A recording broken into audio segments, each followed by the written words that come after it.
Good morning! Good morning. Wow, we are on first Sunday of the month of June, June 4. BCF Purity is now, June 5 bala? June 5, sorry, June 5. Pasensya na kasi na kala ko kahapon pa. Pero anyway, we praise God for today kasi we are leveling up our maturity, especially sa pagkilala ng truth. Okay? Kasi ito lang naman ang nagbibigay ng chances sa mga tao. After malaman yung truth, kasi yung katotohanan kasi ang pinaka-importante. 'Di ba sa kaso, pag nalabas ang katotohanan, ang kaso ay masasarado, mabibigyan ng hustisya o whatsoever. Same also sa atin, no?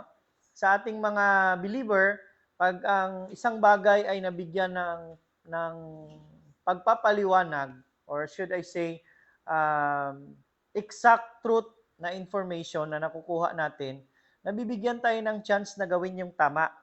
Kasi ang maling impormasyon magbubunga ng maling aksyon. Okay? So, truth about the Word of God. Today is Sunday, the day of the sun, is S-O-N, Sunday. Andito tayo sa BCF Purity. And we are going to talk about uh, never give up.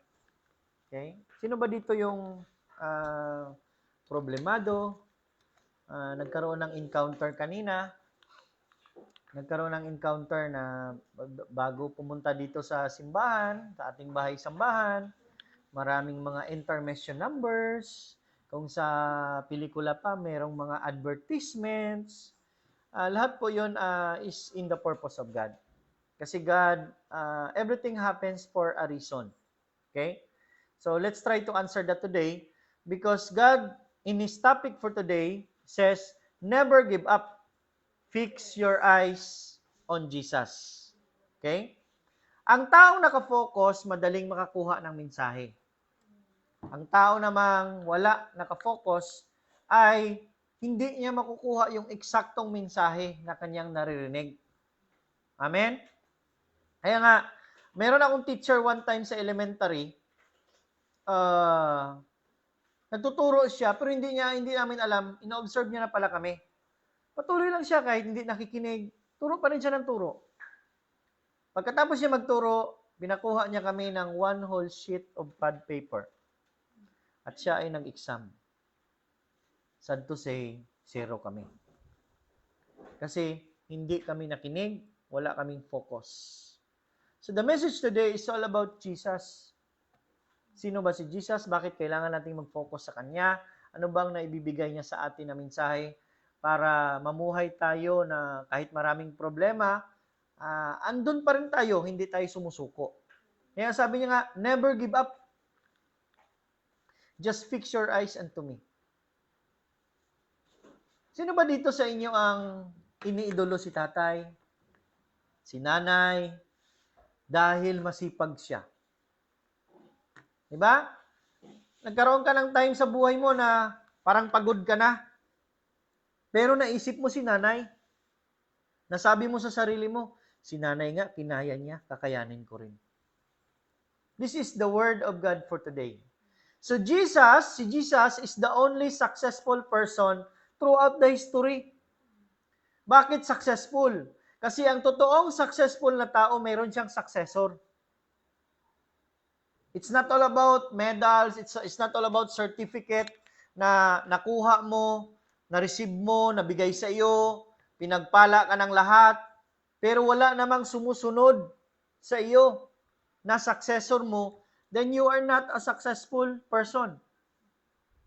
Kaya nga we as parents, palagi nating tinuturuan yung mga anak natin.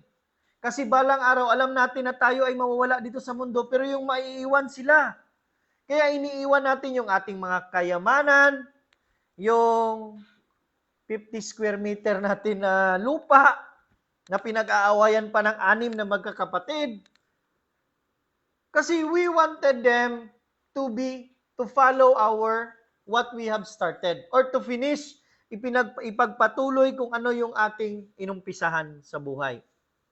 Now, diyan napapasok yung disiplina, andyan yung correction, andyan yung pagtuturo, andyan yung training. Kasi it's a part of ginagawa ng isang taong gustong magkaroon ng successor. Success cannot be called success unless there is a successor. So, ibig sabihin, ang totoong successful na tao ay mayroong sumusunod sa kanya. Now, Jesus is the only successful person throughout the history. Bakit? Kasi natapos niya ang kanyang misyon. At ang misyon niya ngayon ay ipinagpatuloy ng kanyang mga successor. Pakisabi sa katabi mo, ikaw yon. Alamin natin kung ano yung ginawa ni Jesus. Kasi yun ang ating magiging motivation araw-araw. Kasi ang buhay, pag wala sa purpose, malungkot. Pero pag ang buhay andyan sa purpose, ay problema man, masaya pa rin. Amen? Minsan, alam ko si Sir Mark nalulungkot doon sa kanyang trabaho kasi matagal din na araw na hindi siya nakakasama yung pamilya niya. Pero ano ang nagbibigay sa kanya ng strength? Ano ang nagbibigay sa kanya ng motivation na magpatuloy ng trabaho kahit siya ay nalulungkot? It's all because meron siyang nakikita ahead. Na pag hindi nga ito ginawa, yung kanyang trabaho ni Jesus. Now, Pastor, kailangan ba bang tumayo kami sa entablado? Kailangan bang gumawa kami ng sariling pulpito namin para kami ay matawag na successor ni Jesus? Now, BCF Purity, simula bukas at sa buong linggo, we will have our home Bible study. Ano ba ibig sabihin nun? Hindi ibig sabihin na paramihan. Kayong pamilya, habang kayo ay umuupo sa hapag, kakain, bigyan niyo ng time, kahit konting time, na magbasa ng salita and then mag-sharing for the sake of the Word of God. Kasi nga, ang salita ay kailangan natin araw-araw. Alam niyo ba ang revelation kanina, isi-share ko na lang in this live stream. Bakit hindi tayo pinapainom palagi ng milk? Bakit kailangan natin ng karne? Kasi ang milk ay pambata lang. At ang milk ay para lang sa bones natin. Hallelujah. Ang karne ay para sa ating mga laman. Para tayo ay magkaroon ng muscle. Ano bang meron sa karne? Protein. Ang protein ang siyang, mag-teach muna ako ng science. Ang protein ay siyang nagbibigay ng nutrients sa ating mga laman para magkaroon tayo ng muscle. Ang taong maskulado, nakakahila siya ng isang bagay na mabigat. Hallelujah. Kaya nga yung mga boxing hero natin, palaging nagpo-protein yan kasi kailangan nila ng immunity sa kanilang muscle. Yung sundalo nagtitraining kasi kailangan nila ng lakas para hindi sumuko sa laban. Paano na lang kung ang isang sundalo ay mahina? Madali siyang sumuko. Pero ang sundalo na malakas, dahil maskulado siya, kahit anong laban hindi sumusuko. Dahil alam niya na siya ay na-training sa ganyang klase ng training. Sa buhay, ganun din. Maraming tao ang sumusuko dahil kulang sila ng lakas. Ang lakas natin ay hindi sa physical. Hindi palaki-laki ng tiyan. Kundi doon tayo sa espiritu natin. Kaya nga kumakain tayo ng salita dahil yun ang pagkain ng ating espiritu. We will not grow as a spiritual person if we will have no word of God every day.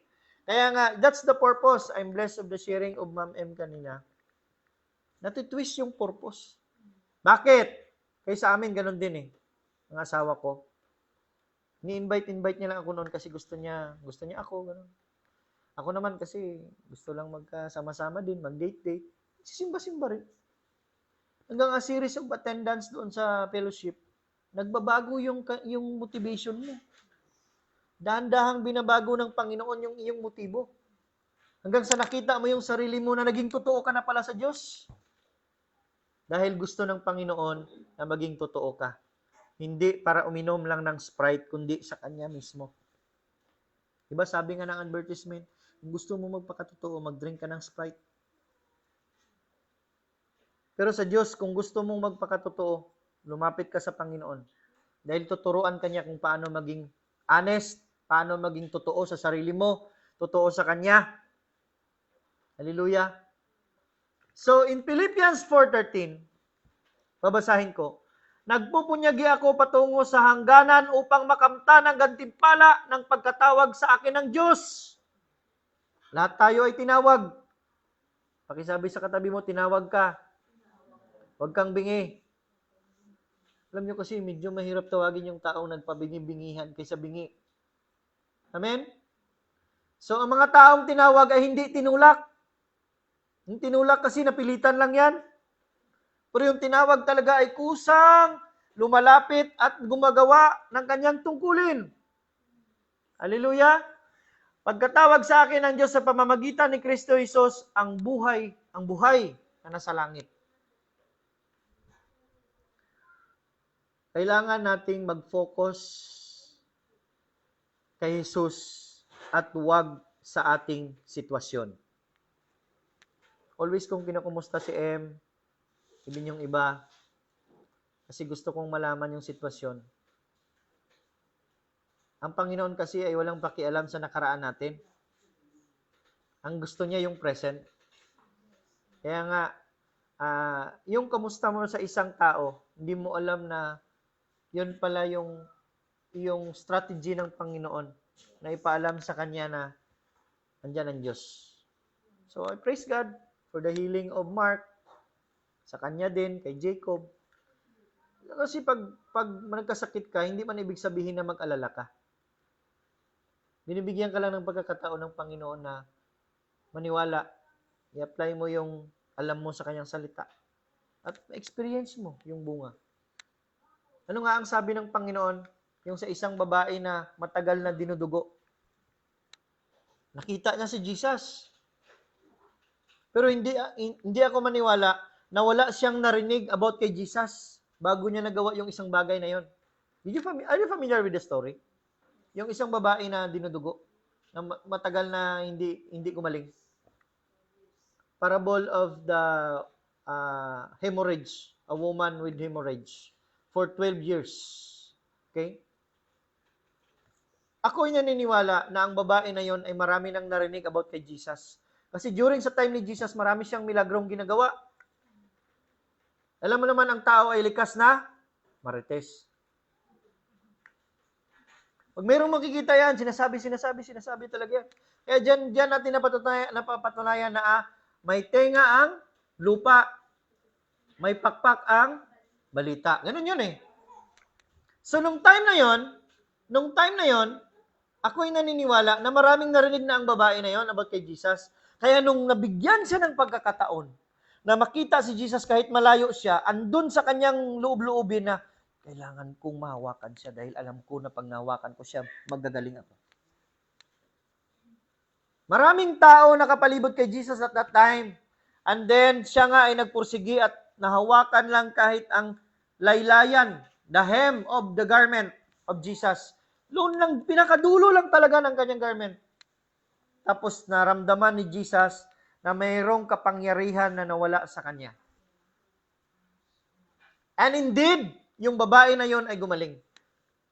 Nang sabi niya, ang iyong paniniwala ang siyang nagpagaling sa iyo. Nang sabi niya, humayo ka at huwag nang magkasala muli. Anong point ko po dito sa sinasabi ko? Ang Diyos gusto niya na personal tayong lalapit sa Kanya. Yes, makapangyarihan siya. Pero hindi mo ma-enjoy yung kapangyarihan niya kung hindi mo subukan. Amen? God is waiting for us to apply His Word. Kaya sabi niya, fix your eyes. Tutok ka lang sa akin. Sabi niya, be motivated na maging kagaya ni Jesus. Kailangan nating maging motivated. You can retreat, but you don't give up. Sa military kasi, no retreat, no surrender yan eh. Pero sa atin namang mga mananampalataya, hindi kasalanan ang mag-retreat. Huwag lang mag-surrender. Retreat will give you the time to reflect. Retreat will give you a space to see what is the situation, what is really the situation. And retreat will give you the opportunity to manage your situation. Hindi duwag ang taong nagre-retreat. Hindi sinabi ng Panginoon na sumuko ka. Just have time to reflect. Minsan kasi sa buhay natin, parang tayo na lang talaga lahat. Tigas tayo. Tigalaba, tigasaing, tigaluto, lahat. Sabi ng Diyos, ano pa ang gagawin ko sa buhay mo? Lahat ginawa mo na. When you work, you work. But when you pray, God will work. Kaya kailangan ng panalangin. Pakisabi sa katabi mo, kailangan ang panalangin. Hallelujah. Lahat ng nagtatagumpay ay hindi nawawala ng pag-asa.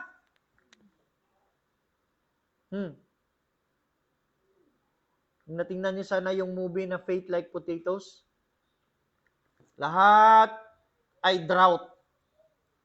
Walang tendency na tutubo ang tanim. This is a true story. Pero anong ginawa nitong nitong kano na ito? Kasi siya ay frustrated sa kanyang trabaho. Nawalan siya ng trabaho, ganyan-ganyan. Wala na siya magawa sa buhay. Pero ang kagalakan lang, mayroong simbahan doon sa kanila. And ang sabi niya, subukan kong magtanim. Parang tinchallenge niya ang Panginoon eh. Nagtanim na siya ng potato. Despite na drought, walang ulan. Pero ang nangyari, alam niyo ba? God provided a rain to vegetate the potato. And that time, walang tendency, 0% of possibility na talagang uulan. Dahil naniwala ang tao na iyon, nabigyan ng pagkakataon na umulan at remember Elijah? Kilala niyo ba si Elijah? Elijah prayed for rain and dumating. Elijah stopped the rain at huminto. Hallelujah. Ibig sabihin, parehong Diyos natin noon, ngayon, at sa darating pa. Hindi siya nagbabago. Pakisabi sa katabi mo, ikaw lang ang nagbabago. Kung ano man ang ginawa ni Elijah noon, kaya nating gawin ngayon. Amen? So, tayong lahat ay naniniwala that the best is yet to come. Maraming taong nagpapakamatay ngayon. Dahil sa stress, dahil sa problema, dahil iniwan ng kaisa-isang tao na boyfriend dito sa buong mundo. Sabi ni Pastora, do not give permanent solution to a temporary problem. Committing suicide is a permanent solution. Problem is temporary. Now, you are giving permanent solution to a temporary problem? That's why we need God. Kailangan natin ang Diyos para malaman natin ang solusyon sa bawat problema. Ang taong walang Diyos, mahihirapan maghanap ng solusyon sa problema. Pero ang taong may Diyos, madaling makahanap ng solusyon sa problema. Palakpakan natin ang Panginoon. Sige pa po. Marami tayong plano. Sino ba dito walang plano? Kasi nga, ang taong walang plano ay wala na dito sa mundo. Hallelujah. Marami tayong plano pero ang kalooban pa rin ng Diyos ang masusunod. Kaya ang sabi niya sa Proverbs 19:21, ang isang tao ay maraming iniisip, maraming binabalak, ngunit ang kalooban din ni Yahweh ang siyang mananaig. Yan nga si Ma'am M kanina at saka si Brother Mark, na bago yung kanilang yung purpose. Kasi nga yung main lang nila para in compliance, pero ang kalooban ng Diyos sa kanila, igagamitin sila. Patutubuin sila sa kanilang pananampalataya. Hindi lamang sila, ang anak nila, biblical pa naman yung pangalan, Jacob. Di ba? Doon mo makikita how God put that purpose sa buhay nila, sa buhay ng anak nila, sa buhay nating lahat. God has a purpose for us. Ang isang taong andyan sa purpose, hindi sumusuko. Amen?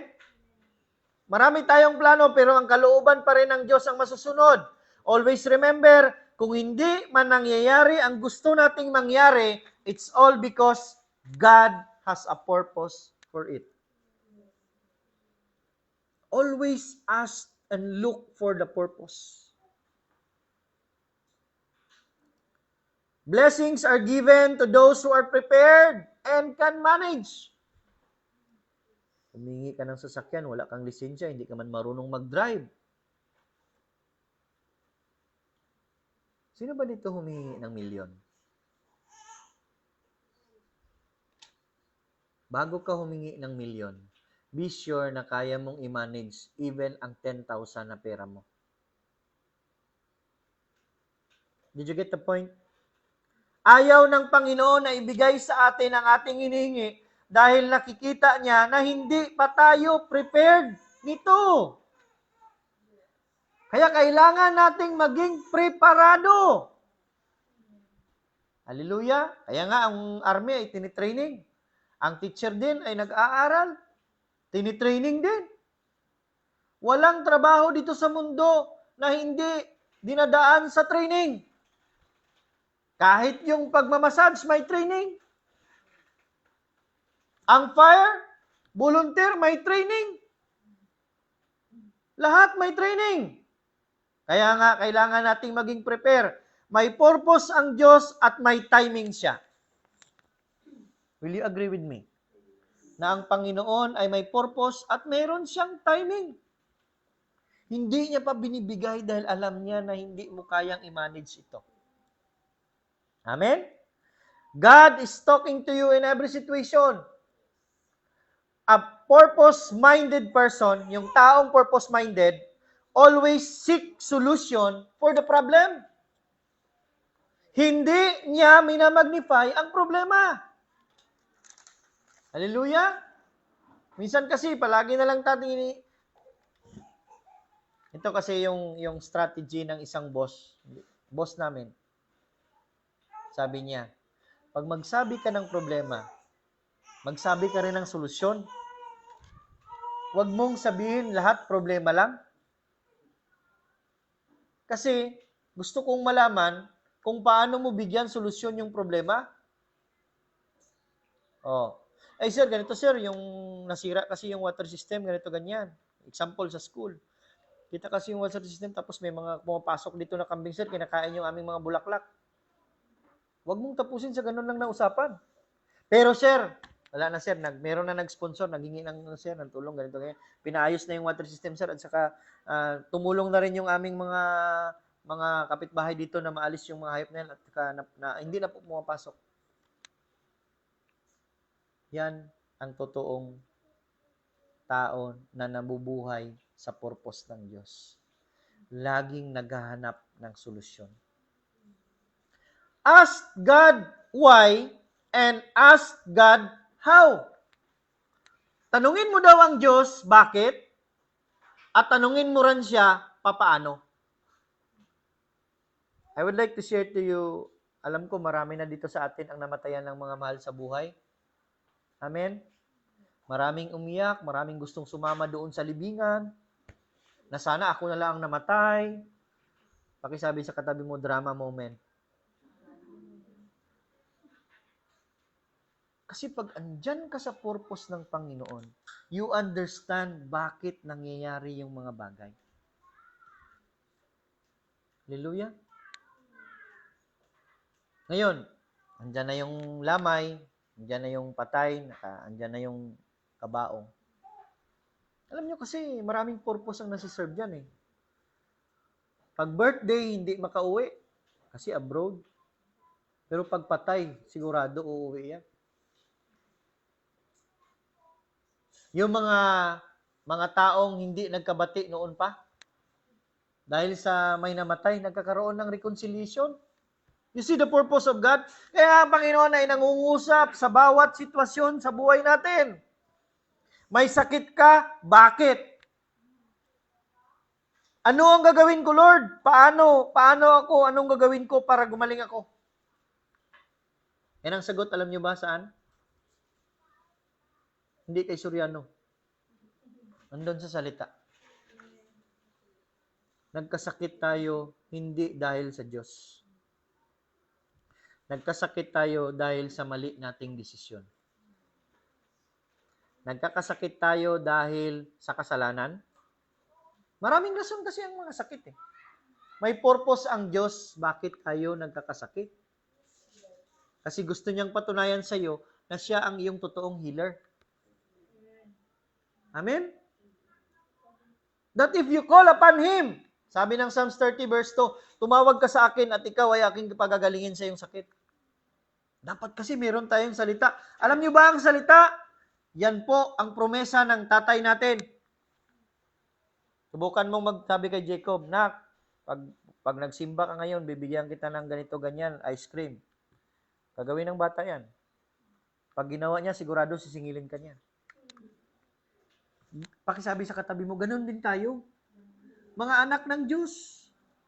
Pag ikaw ay mayroong sinunod mo yung utos ng iyong ama, abay, talagang mayroong karapatan. By the way, marapit ng Happy Father's Day, ha? Oo. Hopefully, andyan si Mark para mag-celebrate tayo ng Happy Father's Day dito. Maglasingan tayo dito ng salita.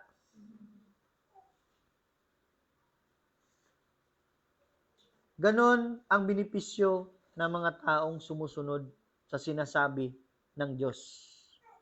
May karapatan ka dahil ikaw ay sumunod. Pag ikaw ay suwail, hindi mo mai-enjoy yung mana.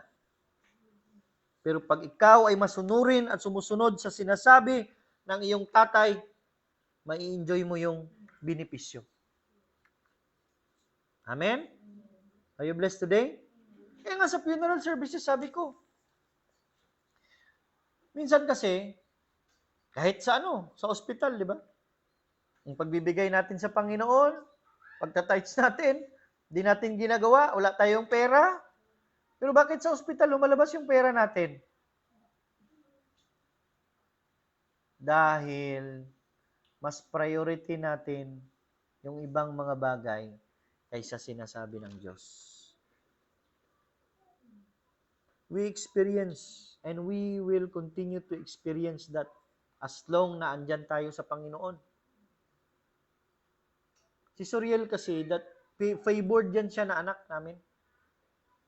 Kasi preparado siya sa lahat. Prayed, tinaniman. I'm blessed with Jacob actually. Jacob is a biblical name. And it is a prophecy.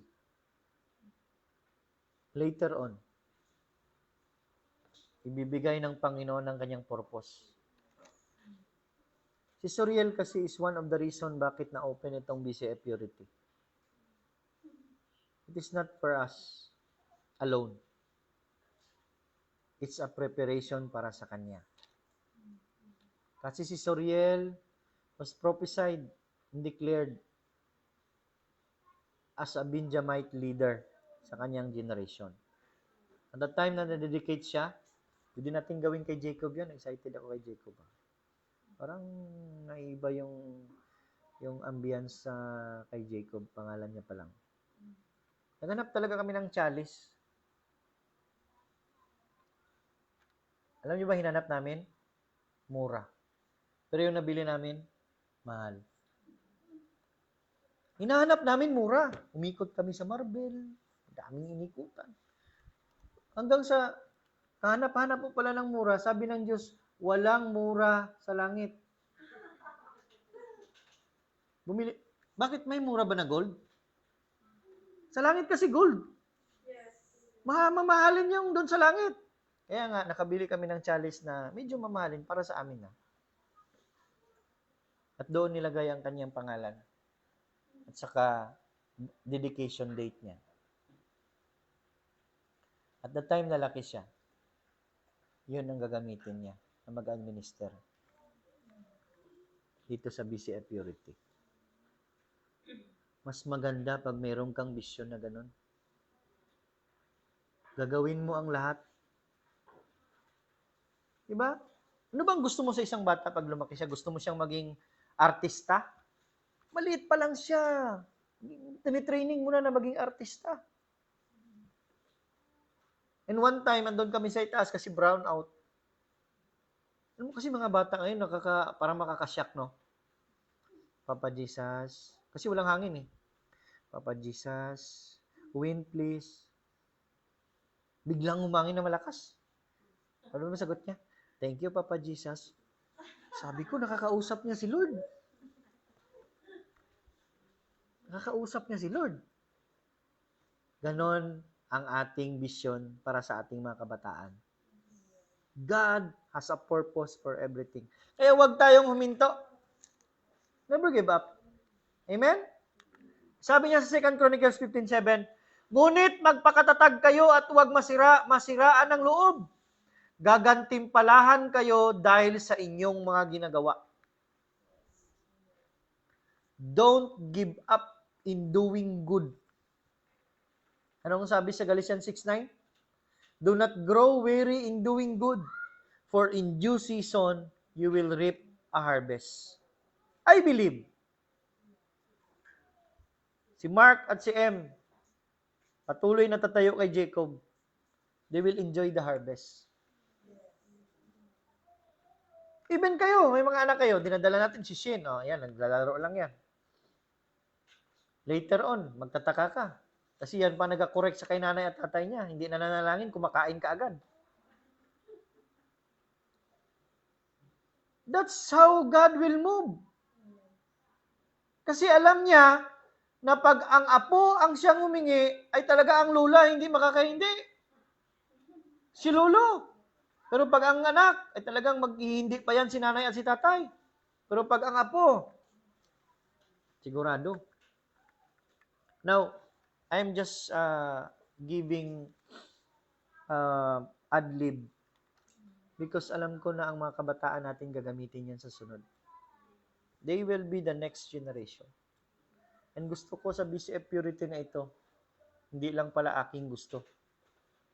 Gusto ng Diyos sa BCF Purity na ito, nadadami yung susunod sa mga yapak ng natin. A true success when there is a successor. Kaya nga successful tayo. Masaya tayong umalis dito sa mundo dahil alam natin na mayroong sumusunod. Anong ginagawa sa ibang lugar? Do you know the plague? Isa sa mga plague noon is the death of the firstborn. Pinapatay yung mga bata. Paano ba kinokontrol ng China ang kanyang population? One child policy.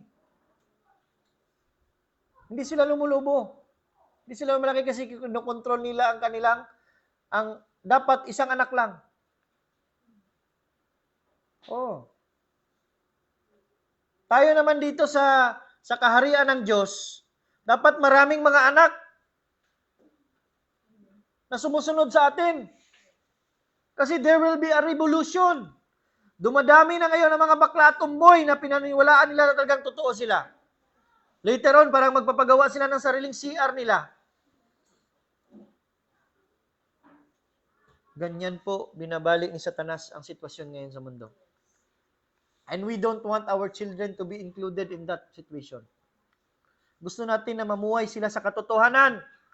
Kaya nga ang ating vision is to know the truth, and the truth will set you free. Amen? So, don't give up and don't envy evil people. Huwag kayong mainggit sa mga taong yung mayaman na hindi naman nagsisimba. Dahil ang totoong kayamanan ay wala dito sa lupa. Andon sa langit. Your reward is not here on earth. Your reward is there in heaven. You see? Hindi ka ba makasmile yan kahit may problema ka? Wala man kaming ganyan, pero alam ko, Lord, save ako. Diba sa natural layman songs natin, ang balay ko sa langit, nagasidlak-sidlak. We have our home there in heaven. Hallelujah. So focus on permanent, not on temporary things. Ang piso ba ay hindi pera? Tanungin ko kayo. Ang piso ba ay hindi pera? Coins. Bakit kahit mayroong piso sa mga bulsa natin, sabihin natin na wala tayong pera? Dahil kulang ang ating pag-intindi. Sabi ni Pastora kanina, lack of knowledge, kaya ang tao nahuhulog. And ang pera, alam nyo ba, integrate ko lang yung equipping, ang pera ay binibigay lamang sa mga taong trusted, pinagkakatiwalaan. Kaya hindi mo na i-enjoy yung iyong mana kasi hindi ka mapagkakatiwalaan. Hallelujah? So, ang sa taas ay permanent at ang dito sa mundo ay temporary. Ngayon, ano ba ang nagbibigay lakas sa atin araw-araw? Dapat ang nagbibigay lakas sa atin kung ano yung andon sa taas. Don't give up. Don't give up. Ito, 1 Corinthians 10:13, sabi niya, wala pang pagsubok na dumating sa inyo na hindi nararanasan ng ibang tao. Hallelujah. Tapat ang Diyos at hindi niya ipapahintulot na kayo'y subukin nang hindi higit sa inyong makakaya. Sa halip, pagdating ng pagsubok, bibigyan niya kayo ng lakas upang makayanan ito at ang paraan upang malampasan ito. God will give you a way out and a solution to every situation and problem na hinaharap ninyo ngayon. Uulitin ko po, God will give you.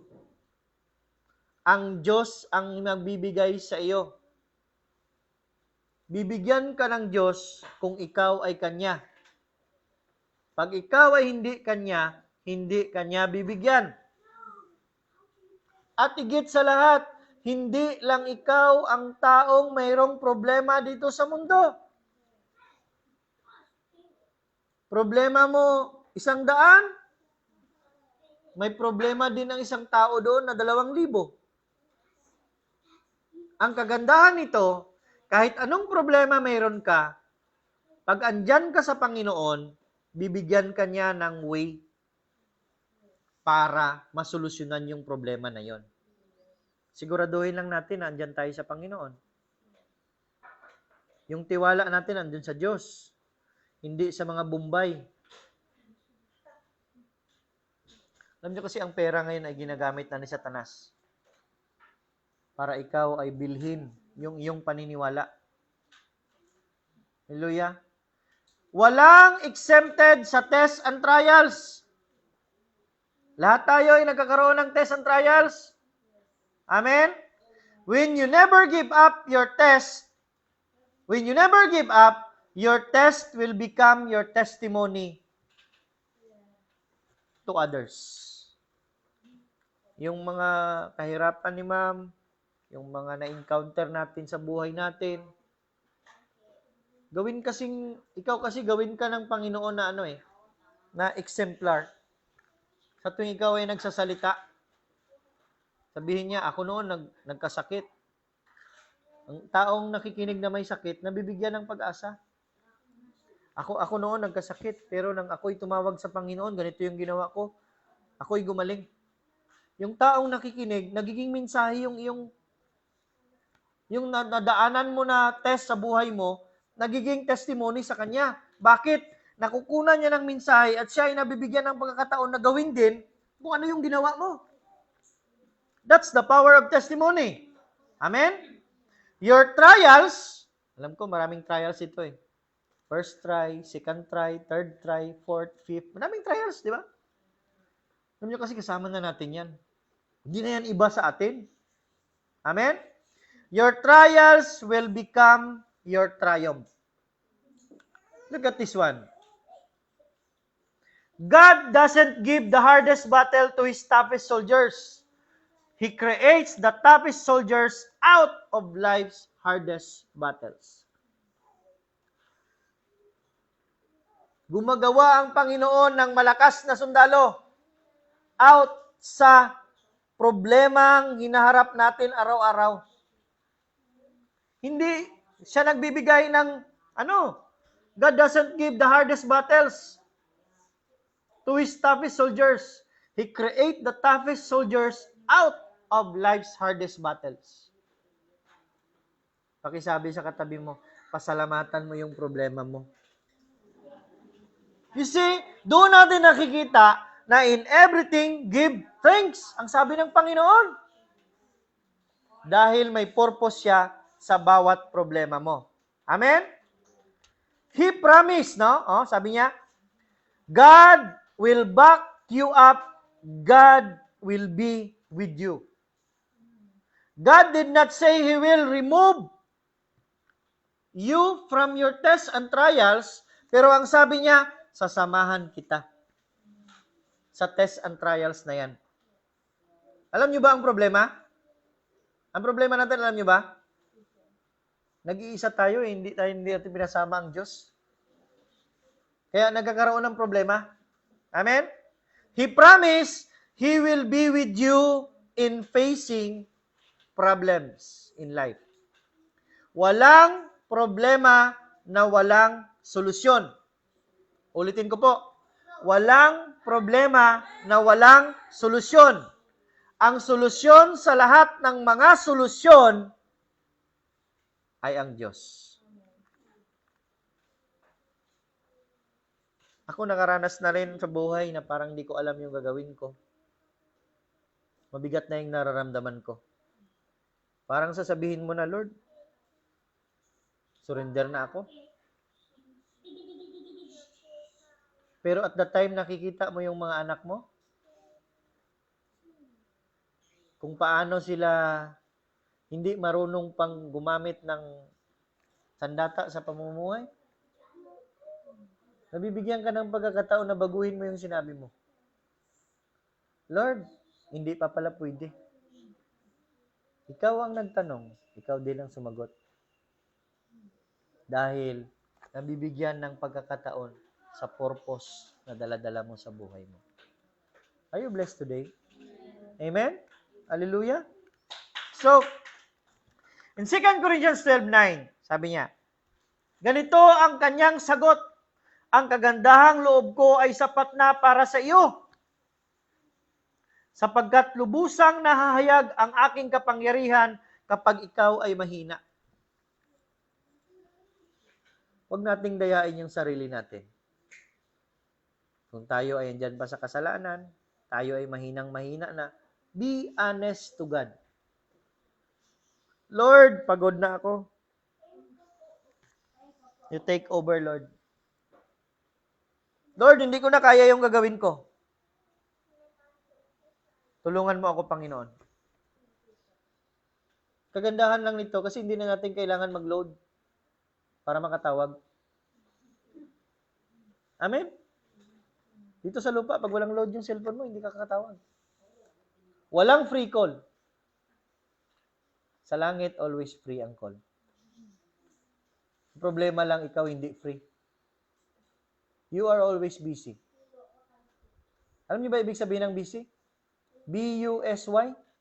Being under Satan's yoke. Alam niyo ba yung yoke? Sa kalabaw, yung nilalagay dito? Yung inihila ng kalabaw, yung nilalagay dito? That is yoke. Mabigat yan. Pag ikaw ay nasa yoke ni Satanas, mabigat yan. Kaya nga, busy is not for us. Kailangan nating magpakatotoo sa Panginoon. Hindi natin makakayanan kung wala siya. Pero pag andyan siya, makakayanan natin. Amen? Hallelujah? So, let God and let go. Just allow God. Hayaan mo ang Diyos. Hindi ikaw ang gagawa, kundi ang Diyos. Of course, ginawa mo ang part mo. Hallelujah? Jesus is the solution to every problem.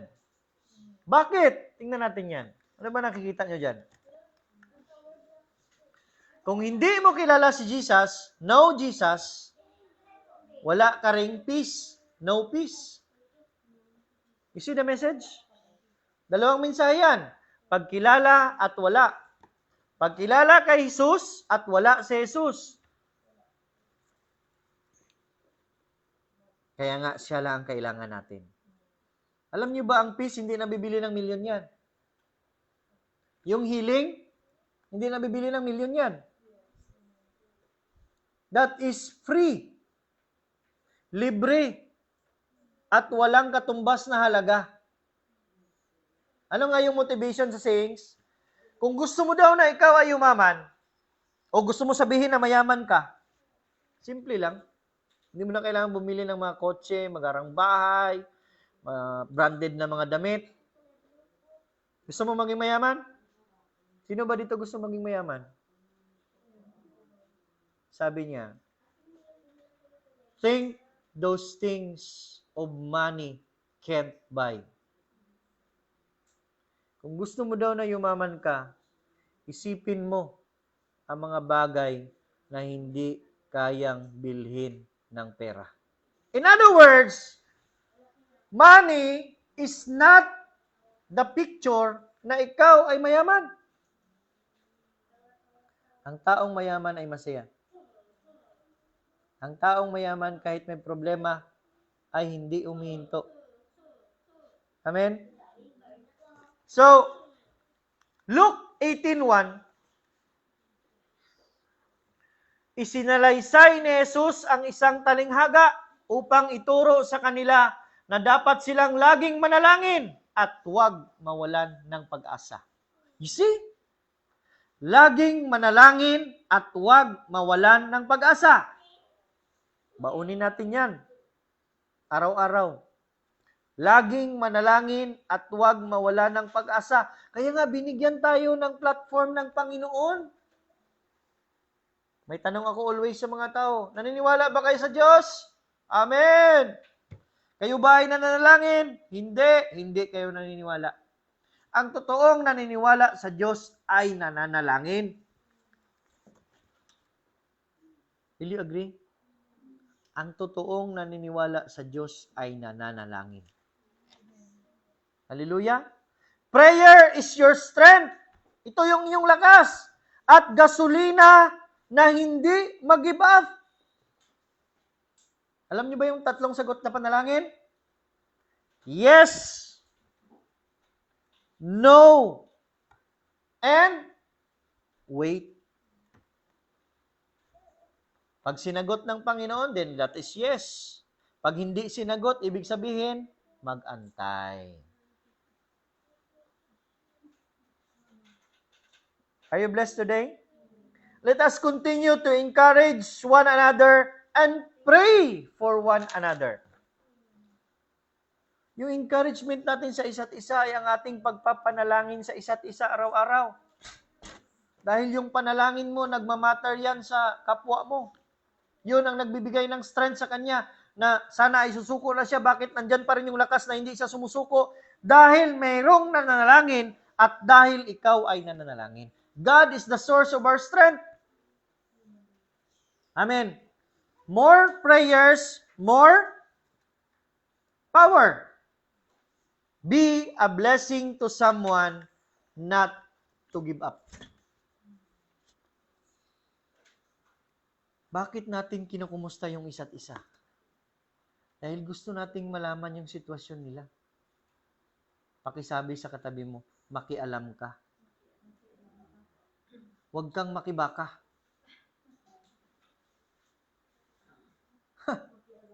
Makibaka. Kalabaw pala yung dala mo eh. Are you blessed today? So God is telling us, never give up. Fix your eyes on Jesus. Close your eyes. Close your eyes. Sabihin niyo po itong sinasabi ko.